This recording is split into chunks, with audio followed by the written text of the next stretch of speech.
फिर क्या माइनस करते हैं, टैक्स पेड। क्या माइनस करते हैं, फिर क्या आता है बच्चों, ऑपरेटिंग एक्टिविटी ए, मुझे ये आ जाएगा ए, क्या आ जाएगा ए।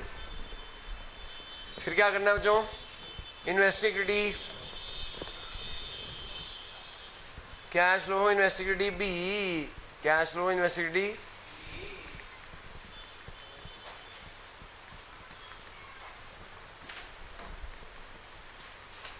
फिर क्या आएगा, cash flow finance activity C, cash flow finance activity सी।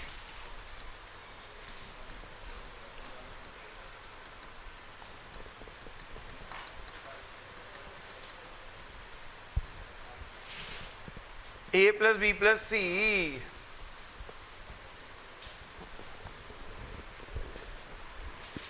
तो जो आज का भी होमवर्क क्या है, दो क्वेश्चन, आज दो होमवर्क है। पहला होमवर्क क्या है, एक तो क्वेश्चन नंबर 19 करना है आपको दोबारा। आज का होमवर्क ये है, क्वेश्चन 19 दोबारा करना है, क्वेश्चन 19 दोबारा करना है। दूसरा होमवर्क क्या है, दूसरा होमवर्क है 2 फॉर्मूले बना के लाने हैं अगली क्लास के लिए। कितने फॉर्मूले बना के ला के आना है, ये 2 होमवर्क है। अगर आप चाहते हो थोड़ी स्पीड हो,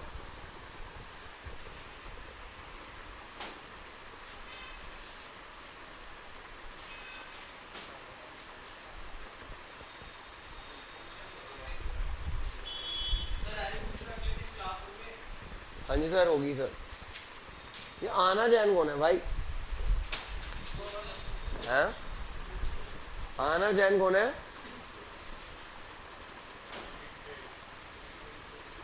हेलो भाई, आना जैन कौन है, कौन,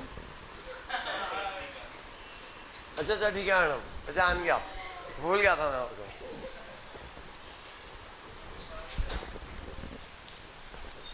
बता देते भाई कौन है, इसको तुम बताया क्यों नहीं कौन है।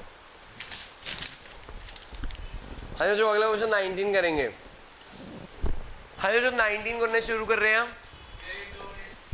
अगर जिन बच्चों ने अभी तक कैश फ्लो छुई तक नहीं, अगर 19 कर लोगे अच्छी तरह, घोट के भी जाओ, 2 बार कर लेना, तो 75% कैश फ्लो आ जाएगी।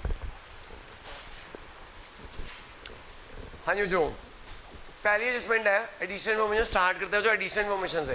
कहाँ से स्टार्ट करते हैं, एडिशन इन्फॉर्मेशन से। एडिशन इन्फॉर्मेशन पहली एडजस्टमेंट दे रखी है जो tax paid during the year, क्या दे रखी है। अच्छा अभी तक ना जितने भी क्वेश्चन किए किसी में ना एडजस्टमेंट दे रखी थी टैक्स की, प्रोविजन टैक्स दे रखा होता था। क्या दे रखा होता था, अगर सिर्फ प्रोविजन टैक्स दे रखा है तो क्या करते थे, प्रीवियस ईयर वाला पेड कर देते थे और करंट ईयर वाला नोट 1 में ऐड कर देते थे। लेकिन इसमें एडजस्टमेंट दे रखी है, अगर टैक्स से रिलेटेड एडजस्टमेंट दे रखी हो तो लेजर बनेगा उसका। क्या बनेगा, जी हाँ, अगर प्रोविजन टैक्स की एडजस्टमेंट दे रखी है, अगर प्रोविजन टैक्स की एडजस्टमेंट दे रखी है तो उसका आपको लेजर बनाना पड़ेगा। अगर प्रोविजन टैक्स की एडजस्टमेंट दे रखी है तो आपको क्या बनाना पड़ेगा, लेजर बनाना पड़ेगा उसका। कब बनाना है, अगर एडजस्टमेंट दे रखी हो। अगर एडजस्टमेंट ना दे रखी हो तो पिछला पेड, करंट ईयर का नोट 1 में ऐड, करंट ईयर का नोट 1 में। मुझे प्रोविजन टैक्स लायबिलिटी है, क्रेडिट में बढ़ती है, डेबिट में घटती है। प्रोविजन टैक्स ओपनिंग कितना है 11, क्लोजिंग कितना है 18। ओपनिंग कितना है 11, क्लोजिंग कितना है 18। ओपनिंग है 11, क्लोजिंग कितना है 18।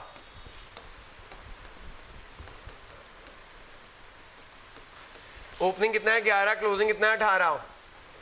ओपनिंग है 11, क्लोजिंग कितना है 18। ओपनिंग 11, क्लोजिंग कितना है। मुझे नीचे ना एडजस्टमेंट, अगर ना यहाँ से प्रोविजन टैक्स पे किया, टैक्स पे किया, जो टैक्स पे किया, पे करने से लायबिलिटी घटती है। टैक्स पे करने से लायबिलिटी, टैक्स पे करने से लायबिलिटी घटती है, टैक्स पे करने से लायबिलिटी घटती है। याद रखना टैक्स पेड इधर आएगा, यहां से टैक्स पेड आएगा। इसका टोटल करना 34, 34 में से 11 माइनस करो, 34 में से 11 माइनस करो, कितना आ गया 34,000 में से 11 माइनस करो, कितना आ गया 23,000। आगे से क्या बोलेंगे, current year tax expense, current year का टैक्स एक्सपेंस। दूसरा नाम प्रोवाइडेड, दूसरा नाम प्रोवाइडेड। और क्या बोल सकते हो, मेड। क्या बोल सकते हो, मेड। टैक्स प्रोवाइडेड या टैक्स मेड बोल सकते हो। मुझे इसमें पेड गिवन था, हो सकता है एडजस्टमेंट में प्रोवाइडेड गिवन हो या मेड गिवन हो।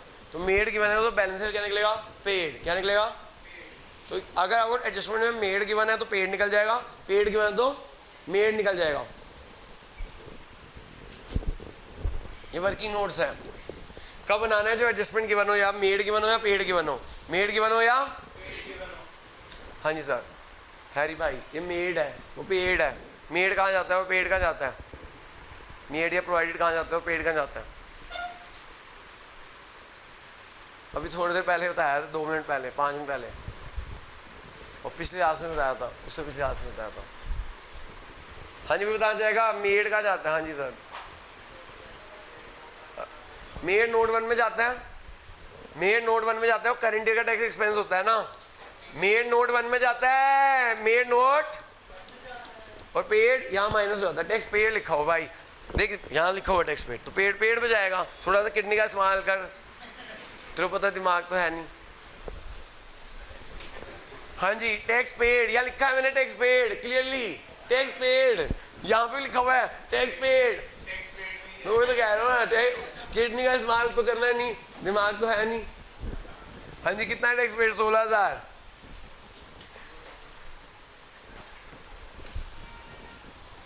समझ आ गया क्या नहीं आया?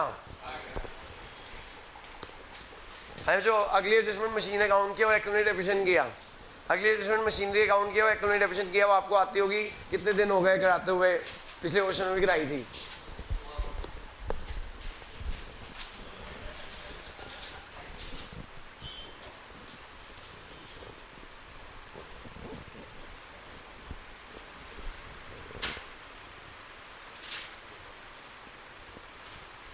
बनाना शुरू कर दो भाई। मशीनरी और एक्यूमुलेटेड डेप्रिसिएशन आता है? हैं तो करो भाई, पढ़ना छोड़ा हुआ है तूने, जिंदगी के मजे काट रहा है। और 2 दिन और तूने जिंदगी की ऐश काटनी है। क्यों भाई? कल भी पार्टी, परसों भी पार्टी, पार्टी पार्टी, फिर दिवाली आ जाएगी। 2 नवंबर तक से पहले तो पढ़ाई नहीं होगी ना। शुरू करते हैं भैया अगली एडजस्टमेंट। 3 नवंबर से पहले, सॉरी 4 नवंबर से पढ़ाई करेंगे।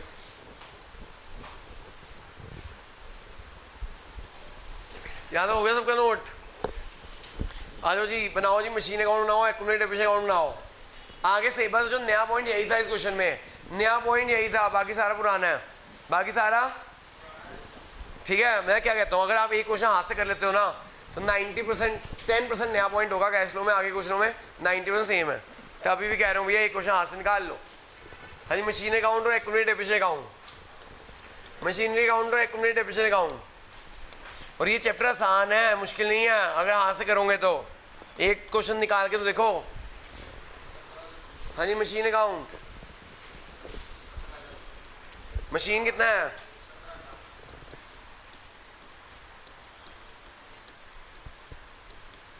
मशीन अकाउंट है 70 लाख। ओपनिंग क्लोजिंग कितना है? क्लोजिंग है 20 lakh. Accumulated depreciation, accumulated depreciation opening 90, closing कितना है बच्चों?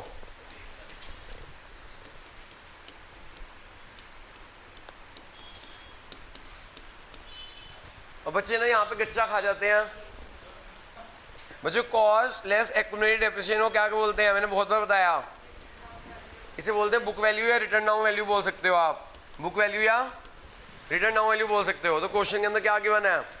सेकेंड एडजस्टमेंट लिखा हुआ है machine with net book value.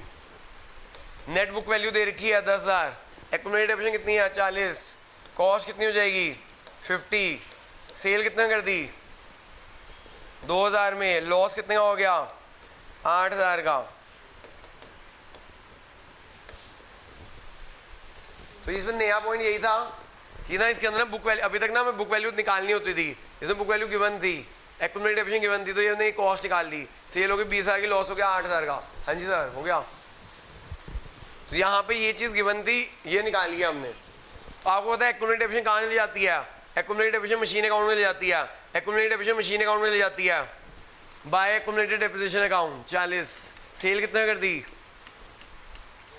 Loss कितने हो गया?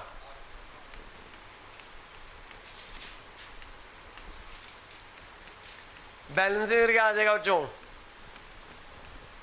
यहां से बैलेंस करके आ जाएगा, यहां से बैलेंस निकालना बच्चों। क्या आ रही है? 350,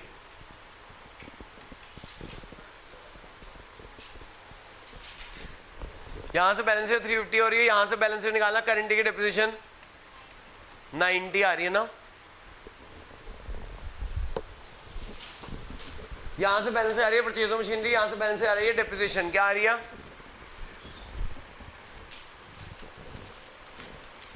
ये और ये एडजस्टमेंट इतनी बार हो चुकी है, मुझे उम्मीद है सबको आ गई होगी। हैरी भाई आ गई? पूछूं फिर पूछ लूँ, चारों इसका 4 ट्रीटमेंट होते हैं कैश फ्लो में, कौन कौन से? पहला बता, परचेज ऑफ मशीनरी कहाँ आएगा? कौन बोला operating? Purchase of machinery, very good, by God की सब, मजा आ गया। चौटो मार दे। हाँ भाई, परचेज ऑफ मशीनरी कैश आएगा जाएगा? परचेज ऑफ मशीनरी से कैश जाएगा, परचेज ऑफ मशीनरी से कैश जाएगा, परचेज ऑफ मशीनरी से कैश, परचेज ऑफ मशीनरी से cash, sale of machinery, sale of machinery से कैश आएगा, सेल ऑफ मशीनरी कैश कितना है? कितना है? 2000।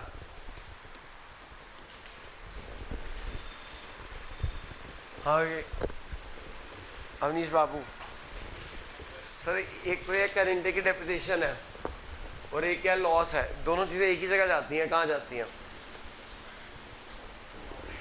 कहाँ पे ऑपरेटिंग में? ये या ये है non cash and non expense. हाँ तुक्का मार ले भाई। Depreciation machine non cash and non expense, depreciation machine non cash and non expense, loss and sale of machine non cash and non expense, depreciation non cash and non expense, loss and sale of machine non cash and non expense. Depreciation कितनी है? 90 और loss कितने का है? 2000। तो जो ये हमने एडजस्टमेंट कर लिया, ये एडजस्टमेंट कर लिया, बैलेंस शीट डील करनी है, बैलेंस शीट वैसे ही डील करते हैं जैसे कर रहे थे। तो जो अभी पापा को प्रायश्चित करने का मौका 19वां क्वेश्चन घर जाके 2 बार कर लेना। कितनी बार? कितना % कैश फ्लो आ जाएगी? अब आपकी मर्जी है। तो कितने नंबर है आपके? बस ओ माय गॉड। हाँ तो मम्मी क्या कहती है? हैं वो तभी नहीं आई हाईएस्ट में, मतलब इतना आगे मम्मी आ चुकी होती। चलो जी,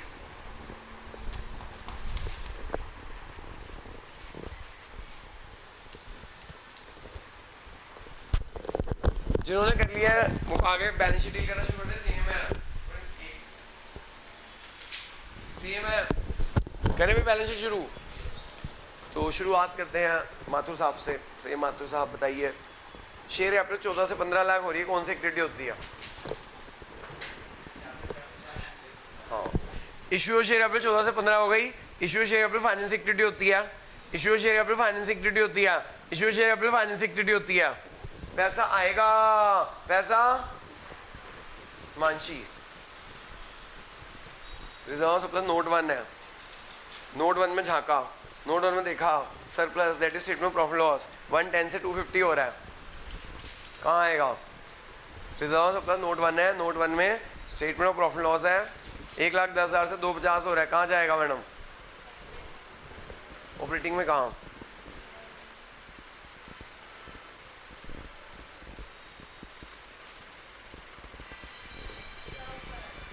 इसे यहाँ आएगा नोट 1 में। इसे बोलते हैं profit transfer to balance sheet. इसे क्या बोलते हैं? प्रॉफिट ट्रांसफर टू, इसे बोलते हैं profit transfer to balance sheet. कितना? 140।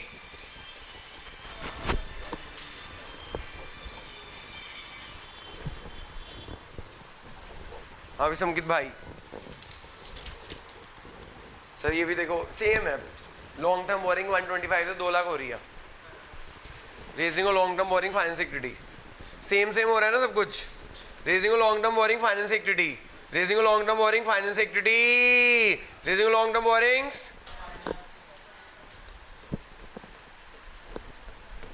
Raising long term borrowing finance activity. बच्चों मैंने बताया था फाइनेंसिंग में डेप्ट आती है और इक्विटी आती है। इक्विटी मतलब कैपिटल, डेप्ट, long term and short term दोनों।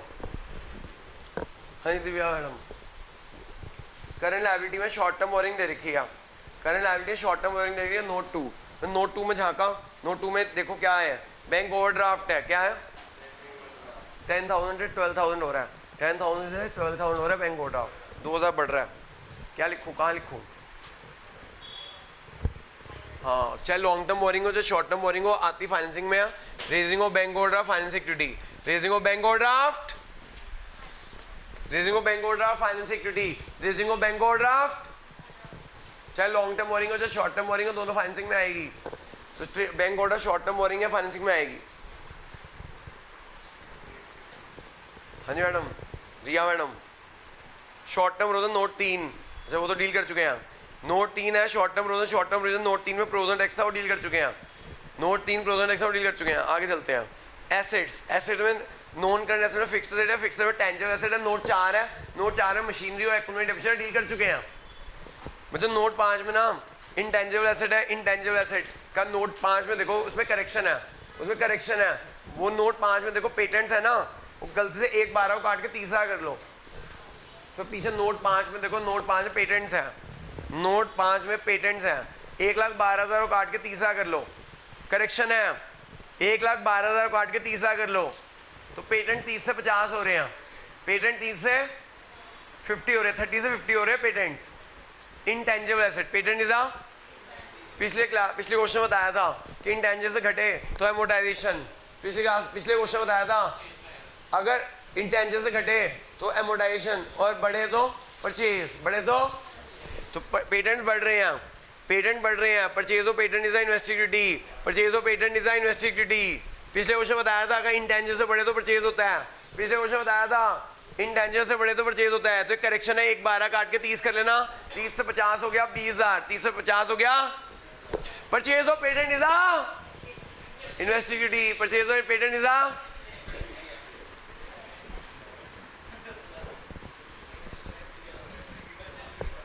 हाँ दक्ष बाबू, करंट एसेट्स आ गए, करंट एसेट आ गए, करंट एसेट। क्या करंट इन्वेस्टमेंट यहाँ आएगी?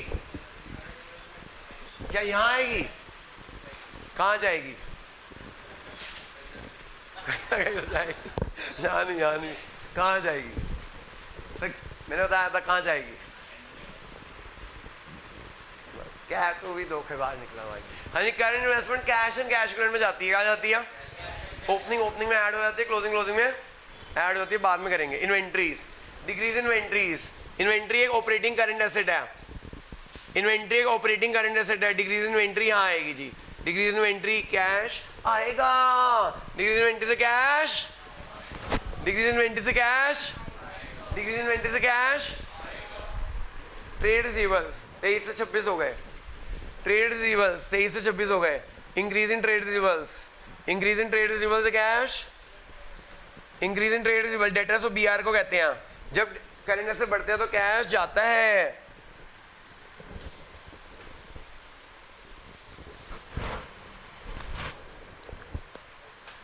हाँ जी, इंक्रीज इन ट्रेड रिसीवेबल से कैश जाता है, इंक्रीज इन ट्रेड रिसीवेबल से कैश। हाँ जी, यहां से इसका टोटल करना 163, ये बच्चों 163 करना बच्चों। इसका ये कितना आ रहा है operating profit before working changes? एक रह गया, एक आइटम रह गया जो ट्रेड पेबल्स रह गए, एक आइटम रह गई ट्रेड पेबल्स रह गए, डिक्रीज इन ट्रेड पेबल्स। एक आइटम रह गया जो करंट लायबिलिटी में ट्रेड पेबल्स रह गए, decrease in trade payables. Decrease in trade payables से कैश जाएगा, डिक्रीज इन ट्रेड पेबल्स से cash, decrease in trade payables से कैश कितना? 83 से 15,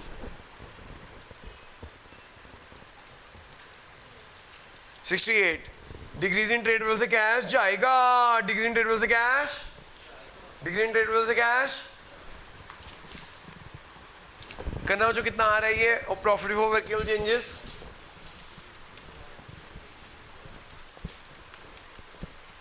ये आ रहा है जो 261,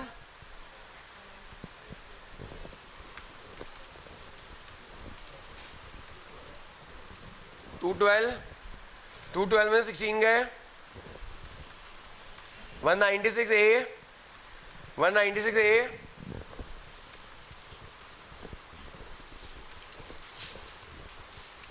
368B, 177C, A plus B plus C, A plus B plus C equal to D, इसे बोलेंगे जो अगर पॉजिटिव आया तो इंक्रीज और नेगेटिव आया तो decrease. Net increase in cash and cash equivalent, net increase in cash and cash equivalent बताना कितना आ रहा है?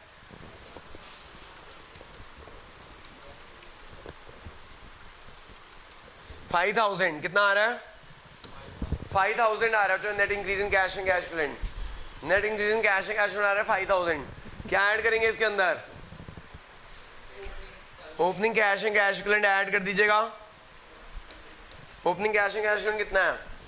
करंट इन्वेस्टमेंट 5 है, कैश इन्वेस्टमेंट 12 है, 12 प्लस 5 कितना हो जाएगा? 17। 12 प्लस 5 कितना हो जाएगा? 17। फिर आता है जो closing cash and cash equivalent, फिर आता है closing cash and cash equivalent 14 और 8 22, 14 और 8 22। कैश एंड कैश इक्विवेलेंट में करंट इन्वेस्टमेंट ऐड करनी होती है। कैश एंड कैश इक्विवेलेंट में करंट इन्वेस्टमेंट ओपनिंग ओपनिंग में ऐड कर दी, क्लोजिंग क्लोजिंग में ऐड कर दी। Opening cash and cash equivalent यहाँ लिख दिया, क्लोजिंग यहाँ लिख दिया। ये हो गया E, D plus E F. Verify हो गया बच्चों। 5 प्लस 17 22 वेरीफाई हो गया।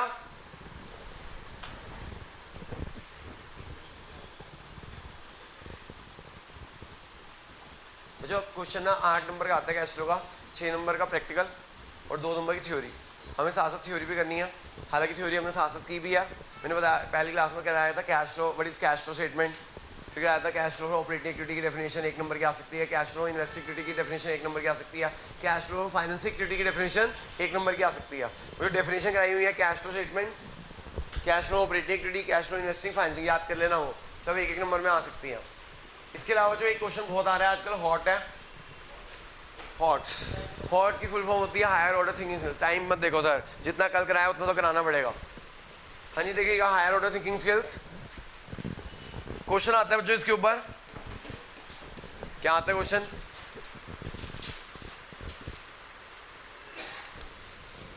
किससे नो, आजकल ये हॉट आ रहा है, नो फ्लो ऑफ कैश।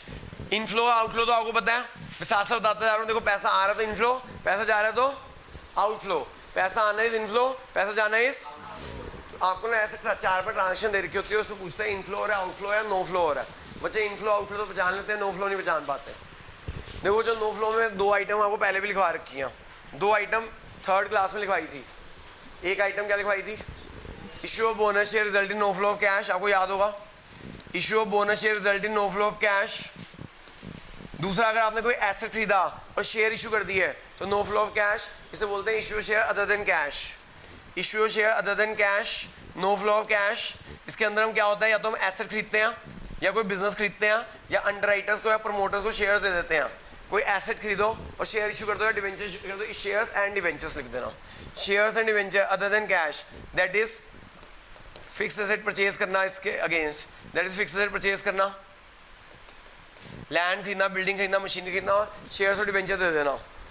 ये 2 चीज़ें मैंने क्लास नंबर 3rd में भी लिखवाई थी, ठीक है बच्चों। कैश एंड कैश इक्विवेलेंट क्या होते हैं?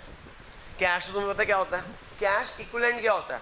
What is cash equivalent? ये भी पूछा आ चुका है, 1 मार्कर का क्वेश्चन ये भी आ चुका है। What is cash equivalents? Cash equivalent हो जाता है, अभी लिखवाऊंगा बाद में, आज नहीं लिखवा रहा। कैश इक्विवेलेंट की डेफिनेशन बता रहा हूँ क्या होती है कैश इक्विवेलेंट्स। कैश इक्विवेलेंट्स क्या होते हैं? जो कैश में कन्वर्ट हो जाएंगे, जो कैश में विदिन 24 आवर्स, विदिन, जो कैश में कन्वर्ट हो जाएंगे within 24 hours without significant reduction in their value, without significant reduction in their, यानी ज़्यादा थोड़ा वो चेंज आ सकता है, ज़्यादा चेंज, जो कैश में कन्वर्ट हो जाते हैं within 24 hours without significant reduction in their value. मैं बताऊं सर? हाँ, इसका एग्जांपल, कैश इक्विवेलेंट का एग्जांपल बैंक। कैश इक्विवेलेंट का एग्जांपल, तुम्हें मतलब बैंक में से आप कभी पैसे निकाल सकते हो। तो मतलब बैंक से भी अगर तुम पैसे निकालते हो ना तो कुछ पैसे कटते हैं, एक लिमिट से अगर पैसे निकालो थोड़े से पैसे कटते हैं। तभी हमने क्या कहा, without significant reduction their value. तो ये बैंक से, अगर बैंक से आप कैश निकालते हो, जो कैश में कन्वर्ट करते हो तो उसमें भी पैसे कट जाते हैं। हाँ, अगर ऑनलाइन ट्रांसफर करते हो तो नहीं कटते। हर बैंक की लिमिट होती है कि 1 लाख पे इतने रुपये 50 रुपये कट जाएंगे, हर बैंक का होता है। हाँ जी, और एग्जाम्पल कैश इक्विवेलेंट के मार्केटेबल सिक्योरिटीज। मार्केटेबल, तो मार्केटेबल सिक्योरिटीज का एग्जांपल हो कैश इक्विवेलेंट, क्योंकि उसे आप शेयर्स डिबेंचर्स को आप जो हमें मार्केटेबल सिक्योरिटी जो आपने बेचने के लिए रखी हुई हैं 24 घंटे के अंदर बेच दोगे, ट्रेडिंग कर रहे मतलब आप बेच दोगे। Shares debentures, shares marketable securities में नहीं शेयर्स मेंशन नहीं होते मार्केटेबल सिक्योरिटीज, जो क्विकली कन्वर्टेबल टू कैश होता है इसमें आ जाता है money market instruments. Money market BST में एक चैप्टर है फाइनेंशियल मार्केट, वहाँ पढ़ोगे मनी मार्केट इंस्ट्रूमेंट्स क्या होते हैं। उसके एग्जांपल होते हैं ट्रेजरी बिल और कमर्शियल बिल और ठीक है जी। तो वो जो मार्केटेबल सिक्योरिटीज़ होती हैं जो 12 महीने के अंदर मतलब बहुत जल्दी आप क्विकली कन्वर्टेबल टू कैश होती है, बहुत लिक्विड एसेट होता है, ये आप बीएसटी में पढ़ोगे। कहाँ पढ़ोगे? कौन से चैप्टर में? फाइनेंशियल मार्केट्स में। मुझे मनी मार्केट इंस्ट्रूमेंट्स बोलते हैं। हाँ जी बच्चों, खत्म नहीं हुई क्लास अभी। हाँ तो अगर बच्चों अगर कोई चीज़ कैश और कैश इक्विवेलेंट में कन्वर्ट हो जाती है, कैश या कैश इक्विवेलेंट में, तो उससे भी नो फ्लो ऑफ कैश होता है। तो उससे भी नो फ्लो ऑफ, जैसे cash deposit into bank, cash deposit into bank, no flow of cash, cash deposit into bank, no flow of cash, क्योंकि कैश कन्वर्ट हो गया कैश इक्विवेलेंट में। ऐसे कैश विड्रॉन फ्रॉम बैंक, ऐसे cash withdrawn from bank, cash withdrawn from bank, इससे भी no flow of cash. Purchase या sale of marketable securities, purchase या sale of marketable securities, purchase या सेल ऑफ मार्केटेबल सिक्योरिटीज, इससे भी no flow of cash. तो जो याद रखिएगा बहुत ही इंपॉर्टेंट क्वेश्चन है ये, आजकल का बहुत चल रहा है, आजकल क्वेश्चन हॉट्स में आ रहा है, वन मार्केट में आ रहा है कि आप बताओ इनफ्लो हो रहा है, आउटफ्लो हो रहा है, नो फ्लो हो रहा है। आते थे नंबर के 4 पार्ट देते हैं, 3 में तो नो फ्लो लिखना होता है, मतलब 3 नो फ्लो के होते हैं जनरली, ऐसा आता है। तो अगर आपको ये आता होगा नो फ्लो कैश तो वो आप एमसीक्यू भी अटेम्प्ट कर लोगे। अभी खत्म नहीं हुई क्लास। तो ये जो नो फ्लो कैश आ गया, फिर जो नेक्स्ट क्लास से हम शुरू करने जाएंगे, जो क्वेश्चंस करेंगे उनमें ना डबल ट्रीटमेंट होगा। क्या होगा? हाँ डबल ट्रीटमेंट, मतलब जो कैश फ्लो स्टेटमेंट पूरी बनाओगे ना, एक जगह ऑपरेटिंग में आएगा और एक जगह इन्वेस्टिंग या फाइनेंसिंग में आएगा। तो कैसे याद रहे, हमने उसके लिए एक एक्रोनिम बनाया, क्या आप लोगों को याद रहे? वो एक्रोनिम है ड्रिप। क्या है ये? ड्रिप का डबल ट्रीटमेंट होता है जी। ड्रिप का क्या होता है? ठीक है जी, यहाँ स्कूल में नहीं बताया जाएगा, इनका डबल ट्रीटमेंट होता है कि आपको याद हो जाएगा इससे कि ड्रिप का डबल ट्रीटमेंट आता है। जब भी ड्रिप आया डबल ट्रीटमेंट है। मैं आज इससे इसका ट्रीटमेंट बता रहा हूँ क्योंकि अगली क्लास में पहला क्वेश्चन इसी का ही कराऊंगा। तो ड्रिप का डबल ट्रीटमेंट होता है जी। ठीक है जी, पहला डी है, D for dividend, D for जी हाँ, डिविडेंड का डबल ट्रीटमेंट होता है। डिविडेंड भी 2 तरह के, एक डिविडेंड भी अगर बात करें, एक डिविडेंड पेड होता है और एक डिविडेंड रिसीव्ड होता है। डिविडेंड रिसीव्ड होता है और एक डिविडेंड पेड होता है। एक डिविडेंड रिसीव्ड होता है और एक डिविडेंड पेड होता है। डिविडेंड रिसीव कब होता है? अगर आप आपने इन्वेस्टमेंट कर रखी है, किसके अंदर? डिविडेंड कब रिसीव होगा? अगर आपने इन्वेस्टमेंट कर रखी है किसके अंदर? शेयर्स के अंदर। किसके अंदर? अगर आपने नॉन करंट इन्वेस्टमेंट खरीदी हुई है शेयर्स की, किसकी? ठीक है, तो शेयर्स पे आपको डिविडेंड मिलता है। डिविडेंड रिसीव हुआ। हाँ जी, जो हमने क्वेश्चंस किए थे क्लास नंबर 2 में, डिविडेंड रिसीव हुआ था। क्लास नंबर 2 में डिविडेंड रिसीव हुआ था, कौन सी एक्टिविटी बोला था हमने? डिविडेंड रिसीव कौन सी एक्टिविटी होती है? क्या? मैं सेकंड क्लास में इन्वेस्टिंग चल रहा था। अगर आप इन्वेस्टमेंट करते हो शेयर्स के अंदर, अगर आप इन्वेस्टमेंट करते हो शेयर्स के अंदर, तो उसमें जो इनकम हो रही है वो भी क्या हुई? इन्वेस्टिंग इनकम हुई ना, वो भी क्या हुई? अगर मैं शेयर्स और डिवेंचर में इन्वेस्टमेंट करता हूँ तो उसमें जो इनकम हो रही है वो भी क्या हुई? इन्वेस्टिंग इनकम हुई। क्लास नंबर 2 में लास्ट क्वेश्चन कराया था, उसके अंदर इंटरेस्ट रिसीव और डिविडेंड रिसीव थे। इंटरेस्ट रिसीव डिविडेंड रिसीव दोनों ही क्या होते हैं? इन्वेस्टिंग एक्टिविटी में आता है ऐड इनफ्लो, इन्वेस्टिंग एक्टिविटी में आता है इनफ्लो, इन्वेस्टिंग एक्टिविटी में आता है। तो ये डिविडेंड रिसीव एक इनकम है, लेकिन ये बिजनेस के कारण नहीं है। मेरे पास भी डिविडेंड मिला अभी थोड़े दिन पहले, हिंदुस्तान एरोनॉटिकल लिमिटेड का मेरे को आया डिविडेंड। तो मेरा काम तो पढ़ाने का है ना, ठीक है, वो मेरी इनकम तो हुई, लेकिन बिजनेस की इनकम तो नहीं हुई ना।